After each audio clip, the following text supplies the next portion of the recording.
What country? In what country was the world's first ATM installed? In what country was the world's first ATM installed? Now I'll give you four options and you try to guess which one from these four options do you think is the correct answer for the question, and here is a list of the options. First option is United States, second option is Germany, third option is Japan, and last option is United Kingdom. So from these four options, what do you think which one is the correct answer for the question?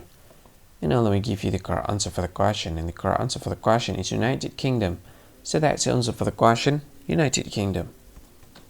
Thank you so much for watching this video. If you find this video very useful, you can help this channel to grow by subscribing to the channel. Click this subscribe button and like this video. And if you want to share it with your friend, just go ahead, click this share button, and you can share it to any social media that you wish. And if you want to comment in this video, just go ahead, find comment section and comment, say whatever you want in it. I think that's all of it. Thank you so much for watching this video and see you again in another video. Bye bye.